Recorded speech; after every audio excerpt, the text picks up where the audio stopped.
All right, what's going on, guys? Welcome back to Card Talk. Ryan, joined as always by Tyler and Lou. And today we have a bonus episode of Card Talk. Tyler and Lou and I will be interviewing Nat Turner. Shout out to Lou for making this one as he just got off a plane. Just got back from Houston to watch the Astros tie the World Series at 1-1. So, Lou, I appreciate you being here. You know what, Ryan? I appreciate you for letting me be here.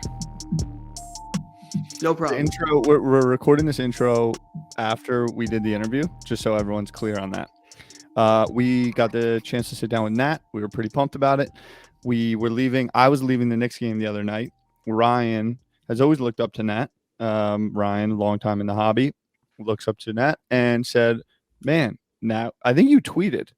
Is that Nat courtside at the Knicks game? I was watching and I'm like, well, I was just leaving the Knicks game, I'm pretty sure. Double OT. I was all fired up. Tweet at him, and we got him locked in. Great combo. I really enjoyed it. I think everyone will as well. A lot of good little pieces that I don't think you typically hear from the head of a big company. Like, I really think he was pretty honest and like pretty direct, which I appreciated. Yeah, very open. Seems like a real genuine guy. Yeah, I had a blast. I thought it was fun. I learned a lot. Like you said, Lou, just seemed to be willing to share almost anything you asked. Like, it wasn't anything like, hey, we can't talk about this. We can't talk about this. I mean, he was pretty open. Like, hey, we're here. We want to be here. We have these intentions. This is what we want to do. So I enjoyed it. It was definitely one of my favorite interviews we've done. He's a collector, and he's for the collectors. I'll say that. Mm-hmm. Let's get into the interview. Peace. We are sitting down with Nat Turner, the CEO and executive chairman for Collectors Universe. So, Nat, appreciate you coming on. Yeah, thanks for having me. Nat, I do want to ask, because a lot of our audience knows Nat Turner from the more recent years as the person that bought PSA, right? Is involved in Collectors Universe, among many other things. But I don't know if everybody necessarily knows your story about Nat Turner pre-PSA and what that might look like. I'm just curious if you would be interested in sharing what your journey might have been like before that. Sure. Yeah, I am an entrepreneur. I grew up in Texas largely. Go Astros. Let's go. Lou's fresh in off a flight. He was Yeah, in the last 2 games. Yeah, I was. Yeah. I was first too. So yeah, I grew up a big baseball fan, going to a lot of Astros games, and then got into cards, maybe 5 or 6 years old, and then kind of never stopped collecting. Maybe a couple years in college, although not really. I was doing LeBron cards then too.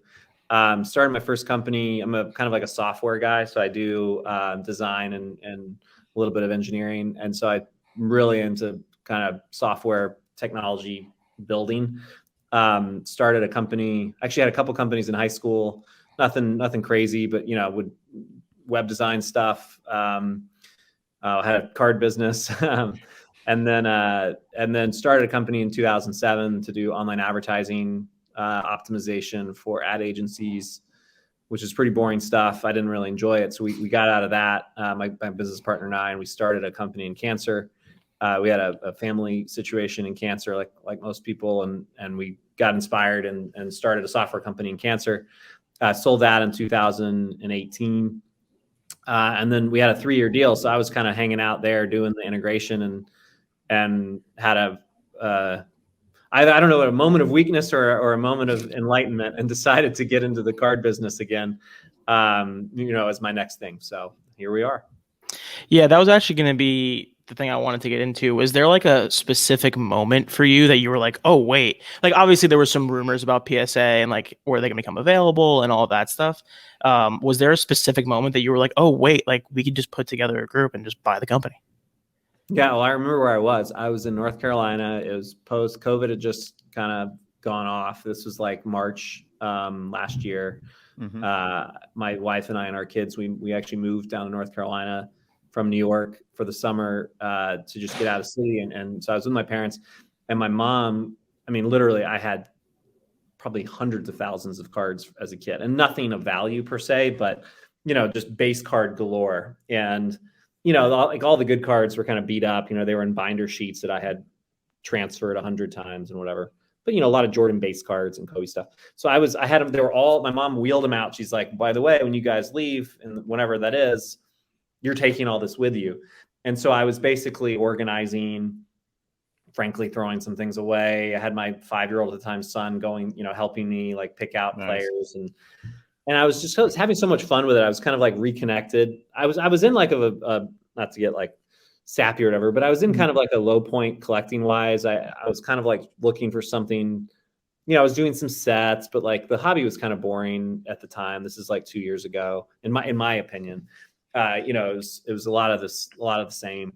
And I was just like, this is really fun, like getting back into set building and like, having a checklist and like, I forgot the physical nature of cards. You can get caught up in like, scanning the card and just looking at pictures of it and then like talking about it. Like actually like physically building raw sets and going through, it's just a lot of fun. So I remember then I was like, maybe I'll do something in cards next, because I was trying to think about what's next.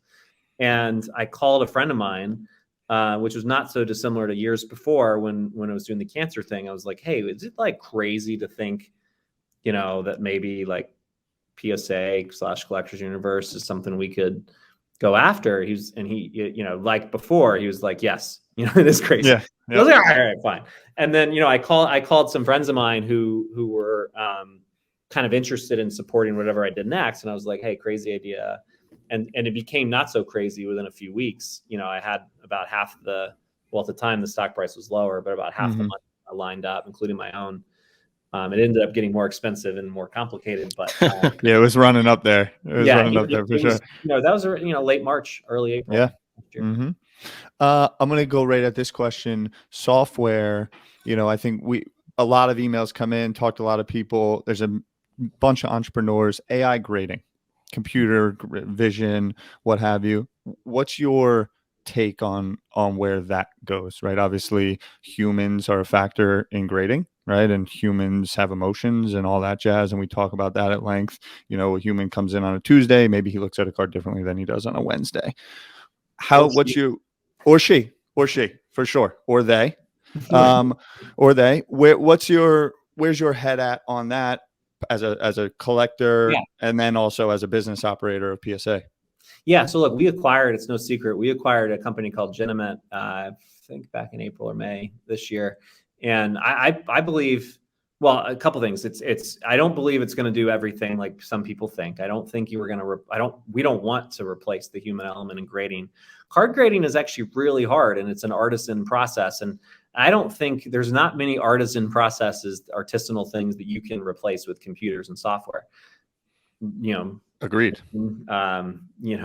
Writing, there's a lot of things that, yes, computers can kind of, help, like spell check. And, there's a lot of, that's actually a good analogy, because in card grading, there are things that computers can really help a human grader be better at and be faster at. So for example, calculating centering, for example, detecting counterfeits. If there's a pattern to counterfeits down to the pixel level where you can identify maybe the distance between pixels is greater with counterfeits than not, or maybe the gloss or whatever.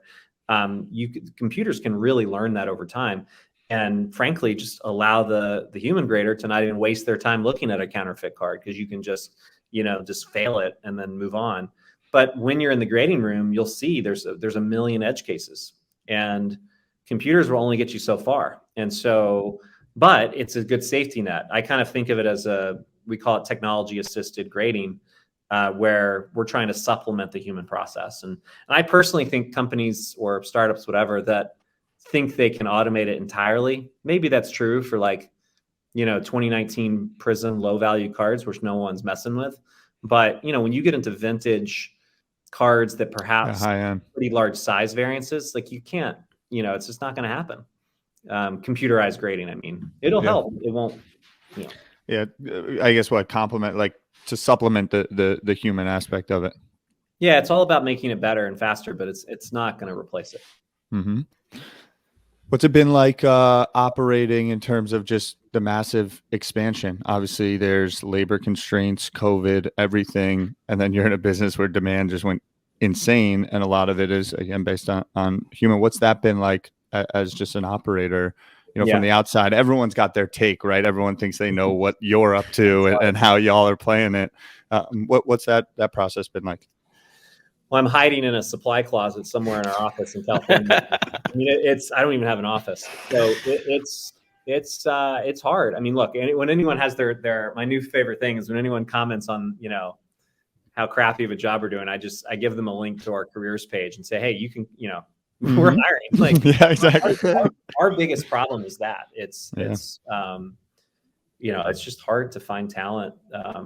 You know, people, you know, obviously during a pandemic, there's a lot of reasons why job switching or just not interested in working or whatever. It's hard. And so our solution is through new offices. So we're opening a big new office in New Jersey. We're also opening a couple international locations that will allow us, and not every talented card grader lives in Southern California.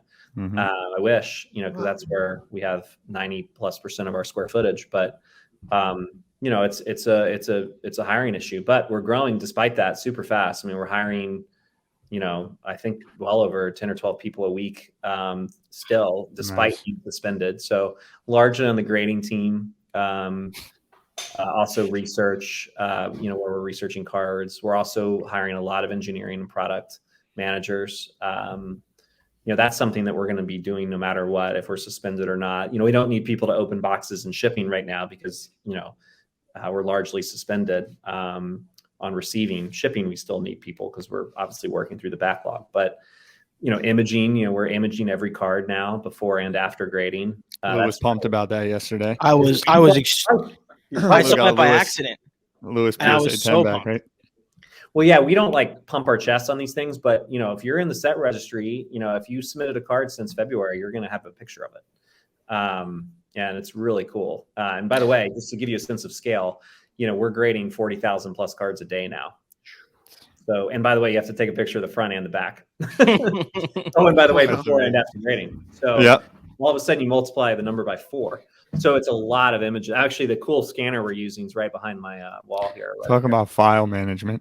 Yeah. Crazy. The point is we're growing really fast, as as we can. We know, look, we want to be open more than anybody.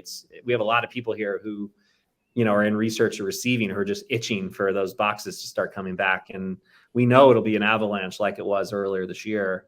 People are telling us that, you know, by and large, people are waiting, you know, with the cards, which is what we love to hear, but we owe it to them to get open. And, you know, we're not that far away. So we're making progress. At the risk of hijacking all the questions, and then I'll hand it over to these guys. But when you say, you know, open, I think what we talk a lot about is what does that mean, right? I've had my take, Ryan, everyone. Obviously, the set registry matters, but like price point, entry price point. Where do you see that going? Is there a our goal is to get it back to where it was. You know, I think there's a lot of cards that don't make sense to grade if it's, you know, unless it's $10. That's where we want to get back to. Are we going to get back there this year? Probably not. Are we going to get back there in Q1? Doubtful. And the only reason is that we cannot make the same mistake we made this year, which is have demand be 2 or 3 times that of our capacity. Because what happens when you do that is the backlog starts to pile up and turnaround times start to suffer. So our plan, instead of limiting how many cards you can send in, is going to be to limit demand based on price. It'll be a mixture of the two. So to give you a sense, you know, we are thinking, hey, if you have a set that you're trying to build and you're missing 100 cards, yes, feel free to submit those 100 cards at a discounted rate. That is actually something we're working on. It's hard to do that with technology. You have to connect the submission center to the set registry to know, you know, and connect, make sure those are the same cards. But, you know, that's an example. We are working on a technology that allows kind of like, not so much a raffle, but a rate limiting system where we can say, hey, you know, in the month of December, we're going to allow, just making this up, 50,000 cards to come in at $20, you know, where the list price may be, just making this up, 100. So we're working. Bots are gonna set all Discord cook groups, so we get into that game. Yeah, that's why we're being really, you know, we have to be really thoughtful. We don't want, you know, the wrong, not that there's wrong people or right people, but you know, we don't want one person to just game it with everything. So we're thinking through all that stuff. Our goal though is when we reopen is to kind of somewhat match, you know, our capacity at that time to demand so that we can keep turnaround times to the advertised levels. So Love it. Boys, over to you. Yeah, I was gonna say that was one of the things I wanted to ask was that because that I think that's the thing we get asked the most is like, is PSA ever going to bring back the $10 option? well, And I think I will admit I've been skeptical of it because that seems like, like you just mentioned that if we open that back up Q1, it just seems like we'd be in the same boat again that you guys were in 18 months ago, and it would shut down all over again because I'm sure the demand for PSA grading right now, especially at a $10 to $12 price point, would just be absolutely astronomical. yeah, look, it's just a capacity issue. We need to get, and it's on us, and we're doing it. That's why we're opening new offices, and we're hiring crazy here in California. Once we get our capacity, which it's growing every single week, once that every week we're getting more confident that capacity is getting closer to demand. We're definitely growing our capacity faster than demand, I would say. Mm-hmm. So we're catching up. And so once that capacity allows us to open up without getting, flooded with cards we can't grade because of, the capacity being low, we'll lower the price. I mean, that's absolutely the plan. We just have to get capacity higher. Yeah. Now, Nat, one thing I wanted to ask, more like a one-off question, not necessarily to PSA, more to you, is I've seen a lot of your, like I follow you on social, and I've seen some of your like pack and box opening that you post. And I know you've done, you did a pack a while back, an expensive pack with Darren Ravel. 54 Bowman, yeah. Yep. So I'm just more curious, like what's kind of, as a collector, right? What's your grail pack or box that you want to open? I want to open? Yep, that you want to open. Oh, wow. I don't know if I want to open any of the stuff. Well, for me, the grail boxes and packs are things that I wouldn't open. The grail pack for me is a 51 Bowman baseball. But you wouldn't open it. Sorry, 58 tops technically, because I'm doing a 51 through 89 tops run of PSA graded packs, and I'm missing 58. It's the only one I'm missing. So I need that one. But in Bowman, which I have 52, I don't have a 53 Bowman. I want 51 and 53 Bowman baseball packs. Boxes, a 59 wax box. That'd be freaking awesome. Pops. In basketball, the boxes I'm missing there aren't that many. The ones that would open, I mean, I just opened one, but the 97 metal basketball. PMG life.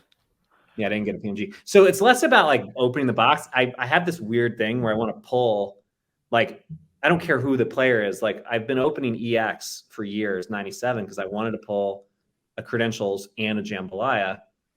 And I finally did. And now I have like no interest in opening.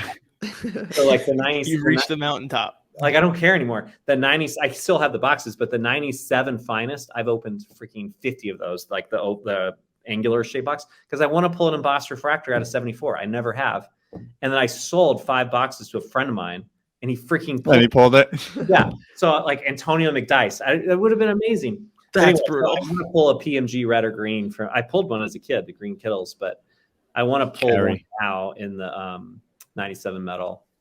I pulled a 98, a PMG out of 98. I have not pulled a championship PMG, which is probably on the list too. 97 championship. I don't know if that answered your question, but yeah, that was actually perfect. That couldn't have been a better answer, actually, now that I think about it. I do want to ask you about WADA a little bit, but I did also want to quickly touch on when things did shut down originally, there was obviously like a pretty substantial amount of pushback. I think that's fair to say from like the collector community. I don't know. It was more positive than negative, honestly. But yeah. Yeah. Okay. That's fair. It's probably the louder minority. That's probably a fair way to put it. Do you think that, I mean, obviously now that you're saying you're trying to adjust the approach, do you think there was anything you could have done differently? Or you kind of needed to just like rip the Band-Aid off and just shut it down for a while? People probably won't like this answer, but we should have raised prices sooner, because that would have tempered demand and that would have reduced the number of cards come in, which would allow turnaround times to be lower without shutting down. That's probably what we should have done. I was hesitant to do that because we had just taken the company private, had just acquired it. I didn't want that to be like, it was the necessary move. It would have had nothing to do with our investor goals or anything. It was the right thing to do because, for a while there we were receiving, I mean, this might scare you, but we were receiving over 100,000 cards a day, every single day from January 1st until we closed. And on a single day in March, we received 660,000 cards. Yeah. And like, that's the kind of stuff that happens when you're at $10 a card. and there's a lot of collectors, and that's great. It's a beautiful thing, but we can't grade 100,000 cards a day, let alone 660,000 cards a day. So the way to temper demand, like if anyone took economics, there's like supply and demand. You just raise price to reduce demand. It's the simplest way to do it. It has nothing to do with a money grab. It's literally just, we can't get your cards graded. So therefore, and we can't say don't send them to us, because then, no one will listen. That's what we should have done. The WADA acquisition came out of where? Talk to me a little bit about that, right? Obviously, video games growing huge. If you're listening, he's rocking a little WADA hoodie right now. We've had a lot of fun, playing in that world a little bit, and then boom, felt like there was bubbles, and then the acquisition. Do you have the affinity for games? What kind of led to that? Yeah, I'm not a game guy. I actually never owned a game console growing up. My parents were kind of anti that. And I never really missed it. I don't know. It was never a thing. But anyway, so no. But then you have the software, which is like a interesting connection. Well, I play PC games, Age of Empires. I remember Unreal Tournament, that kind of stuff. Didn't require a console, or whatever you call it. So, but basically, the reason we bought WADA, there's actually a lot of crossover. So a lot of people who collect cards collect games, especially because they're sports games too, as you know. So, and that's in my opinion, by the way, as an aside, I think that's a huge investment opportunity. I think Zelda and that stuff great, but like Madden and like all. Yeah, I mean, the Madden cover was like such a huge thing every year. Yeah, like the original Mike Tyson game, like Punch, like these are real crossover. Relation with PSA. So that was what piqued our interest. And then the other thing is that games actually are very similar to unopened boxes, and that there's in cards where there's seals, there's packaging, there's complete in box, there's components to it that you need, and there's a big difference in value between a sealed box and unsealed box, and like boxes and cards, most kids open them back in the 80s and 90s, similar to boxes and cards, and so there's scarcity, which has a lot of similarity to what we already know. And so things like population report, set registry, just the price guide, like all that stuff, and encapsulation, by the way. So like people don't want their sneakers encapsulated or their watches, but boxes of cards, boxes of games, boxes, Funko dolls, like that kind of stuff lends itself to plastic encapsulation, which is at the end of the day what we do at Collectors Universe and PSA. And so that was another reason it kind of lent itself to our model. But yeah, we were talking with them well before the price run up of the games, excuse me. And I think that was a pleasant surprise to see. It's not surprising because scarcity, and then you have so many people like our age that grew up with this stuff, not me, grew up with it, and then make a little money. And you're like, just like cards, you're like, oh, I'd really want to own like the finest Zelda game. Like, there's a lot of similarities to what we do at PSA. So that's why we did it. Do you foresee the way you mentioned Funko dolls was interesting. Do you foresee all of that coming under one roof the way you have PSA as it's set up, or do you think it'll operate in a silo, as in like WADA will be its own website forever and then PSA will be its own website forever? Do you see that, or do you think it'll all become under one roof? As of right now, we're keeping them separate brands. WADA stands for We Are the Authority. We want them to be the authority on pop culture. So, games, toys, potentially, things that are less sports related and more pop culture. There will be some crossover. So, for example, Funko, people are getting those signed by Mike Trout and these people, and so we're authenticating those at PSA because that's where our autographed edition is. So maybe we have a WADA DNA thing. We're not sure yet. We're still thinking all that through. But as of right now, they're two brands. WADA is a very strong brand for games. We don't want to mess with that. Yeah. So Nat, we've talked a lot on this show, this interview so far about like acquisitions, right? Mostly around Collectors Universe and Jennament and WADA. But what would be curious to get your take, if you have an opinion on what you think about Fanatics and what that means for the future of cards and collectibles. And just I want to add one little anecdote to it. I believe you've seen rights have changed in the past. And that I think a lot of newer members in the hobby that may be nervous about it haven't gone through that. So just wanted to drop that anecdote in there for you. Well, yeah, the biggest change that occurred in my lifetime, I don't know about like pre pre-80s, but like, well, as far as I understand, Topps has had baseball since 1951. So that's a pretty big change. Basketball and football have gone through changes. So I grew up with I think all 4 of us grew up with multi-card company, basically competition. So, Upper Deck had an NBA license, Topps had an NBA license. Who am I missing? Fleer Skybox before they got bought by Fleer. And then it all went to Panini in 2009, I think. And 12 was the first release of Prism. And it became one company. I think football followed that similar path. And so, and in my opinion, competition is a good thing. And, the card company and the golden era for me, as far as design, my opinion of cards were the 90s. I'm very biased and will always be so, but it is what it is. Prism makes a good product. Panini with Prism. National Treasures is cool, but it's kind of, in many ways, very similar to Exquisite with Upper Deck. And, it's kind of, there's a lot of parallels. It's kind of got, in my opinion, got sticker autos, and it's not just Panini, it's Topps as well. Really stagnant in my non-game worn, not associated, cloth. There's 20 things. Redemptions, they're not sending back and whatever. So it's gotten very, I don't know, like unsexy, kind of stale, stagnant. So I think the Fanatics, if anything, change is good because it's gotten stagnant. My fear is that, of course, it's now still one company. In fact, it's now really one company with all the leagues going to one. So that said, though, Fanatics is a very forward-leaning, innovative company. What they've done in apparel, I think they'll grow. I think the biggest thing I'm excited about is that they'll grow the hobby. They have tons of people engaged with their brand. I could totally see them putting cards in all the arenas and all their stores. I think more exposure is a good thing. I think some people will say, well, that's not a good thing. We like the way it is. But I think in general, we all should want more kids, more collectors to get into it. Fanatics will do a good job of that. It remains to be seen if they know how to manufacture cards. I would assume they're going to buy or partner with one of the 3 companies. I hope they do, because it would be a shame to lose Topps rookie baseball cards or Bowman Chrome, or if that stuff just goes into the ether, that would be really sad. But I think change is good, and we'll see what happens. Do you see the way you explain like the sticker autos and all that stuff, like it's all become very repetitive?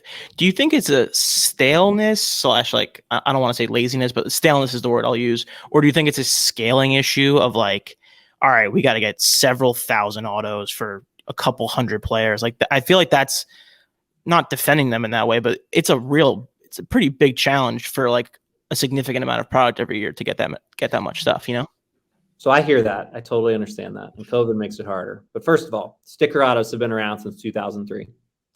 Second of all, you're charging more for the damn products and producing more of them. If you're going to do that, I mean, in my opinion, we should level up here. Put in the effort. Like don't, you can't have your cake and eat it too. You need to respect the collectors who are paying money for this stuff, and ever increasing amounts of money. It wasn't so long ago that a Prism box was $100. You may remember that. I mean, 2012 Prism was $60 when I first bought it. So that's crazy. What's a 2020 Prism box now off Panini's, off the shelf? 1,000? I think I saw one on Lids for like $1,200. Yeah, basketball's like $1,400 a box. Like in my opinion, value of the dollar's gone down a little bit.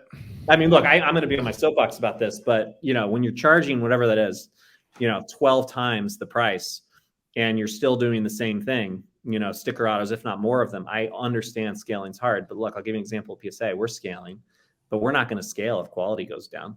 It's just not going to happen. We're just not going to grade the cards. We'll send them back to the customers if we have to.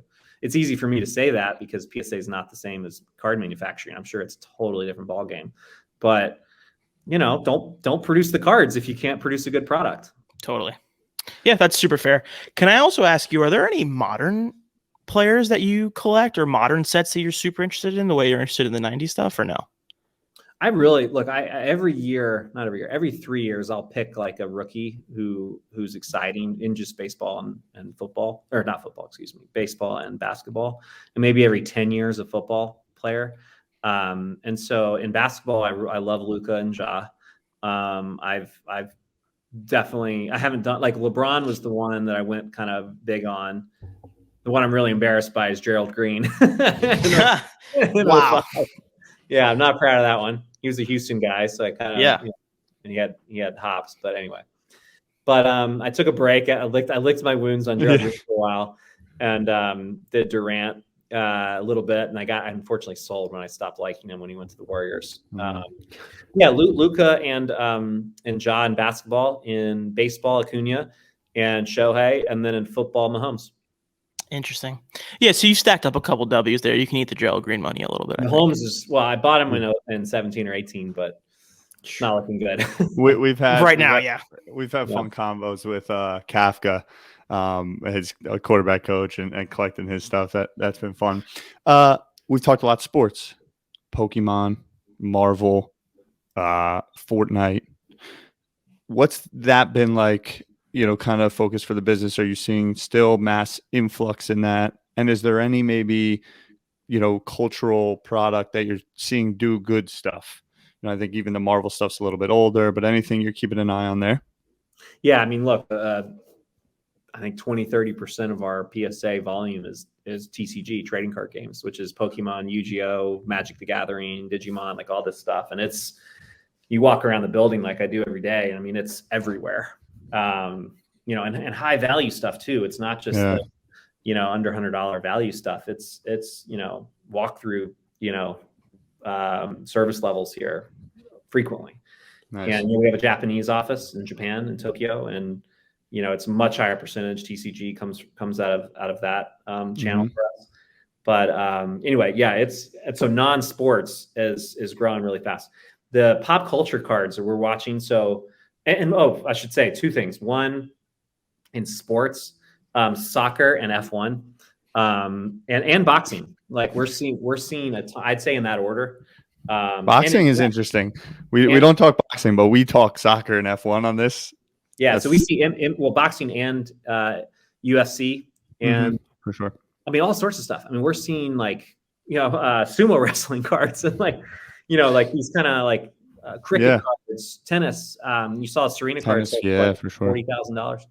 So, but anyway, soccer in particular. I don't know if you read my editorial in the PSA magazine, but this is a crazy stat. So we've been grading soccer cards since 1991, since we started.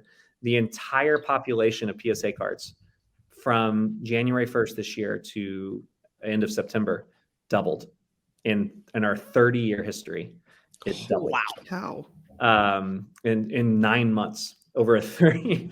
And so soccer is it's like up and to the right. F1 is not at the same pace, but it's growing super fast. Marvel on the pop culture side, Marvel, we're seeing things like Women of Star Wars, Game of Thrones cards, a lot of that stuff, Fortnite and like some of the gaming cards for sure. Trying to think what else is kind of surprising us. We're seeing playing cards, like brand, just certain like collab type like playing cards. Uno, like things like that. They're making from like celebration sets or stuff like that. Yeah, we're seeing stuff like that. We're getting asked to create checklists for them for the submission center. It's just a lot of cool stuff. It's definitely diversifying away. I mean, basketball, baseball is less than 20% each. So yeah, there we go. Love me some Kaboom. So Nat, it sounds like again you're seeing a whole lot of different cards. There's a whole lot going on, and it sounds like at some point in the near future you may be opening up different service level options. So in your mind, what does the next 18 to 24 months look like for PSA? Two things, capacity growth. We're growing. Like I said, we're at 40,000 a day now. We need to be double that. I'd love to be there by the end of next year. We have a goal of around there. And then technology innovation. So things like imaging, things like new features in the set registry, our mobile app, grading software to help the grading team, just innovation through software that allows us to both scale and do things for our customers. We've got some really cool stuff coming. We call post-grading services. So once your cards are graded, there's an ecosystem today that's very, I would say, missing, vaulting marketplace type of infrastructure. Yeah, and connecting with existing services like that. I mean, we're not. It's going to be exclusive to our services. We're a platform at the end of the day, but just like Google has, Android, and I have a Pixel phone they create, but they sell Android to anyone who wants to create a phone. We're similar. Nice. So yeah.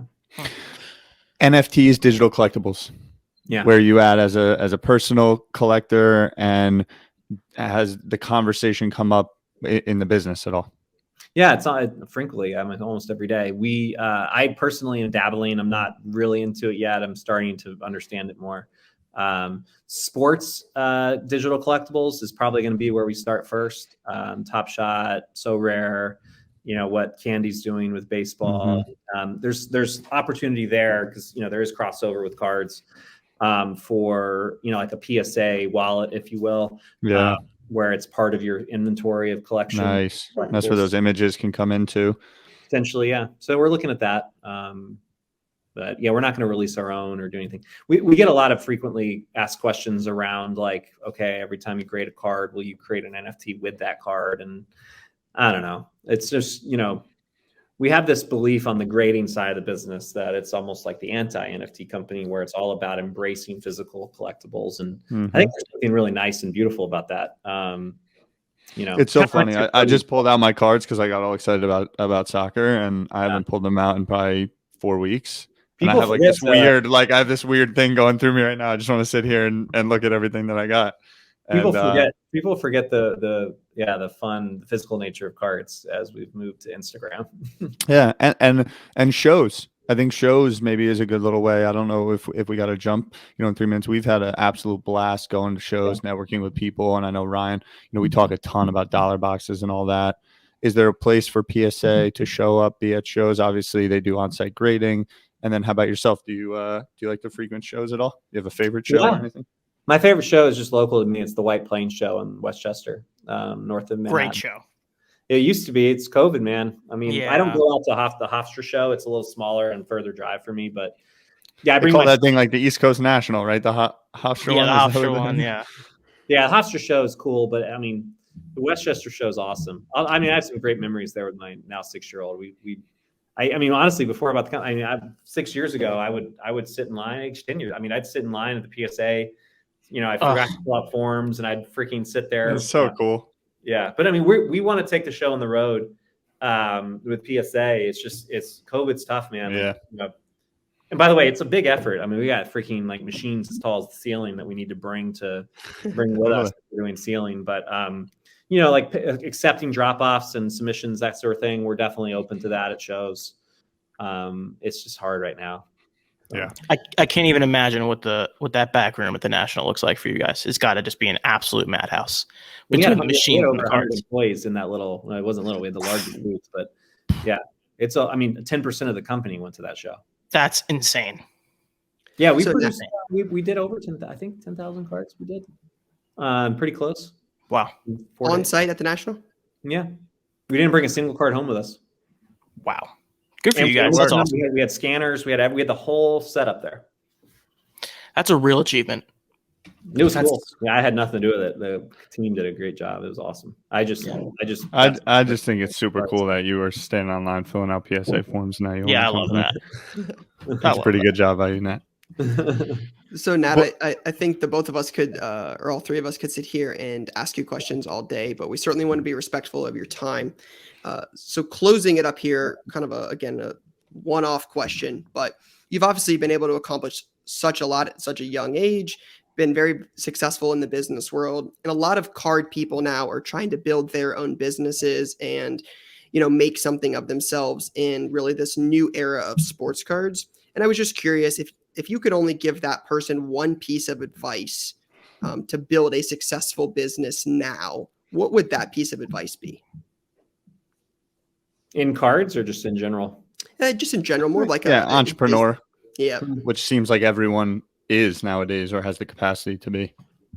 Yeah, well, first of all, I think it's awesome that people, including myself, are getting into cards as a not just a hobby, but as a enterprise. I think that's gonna only lead to better things.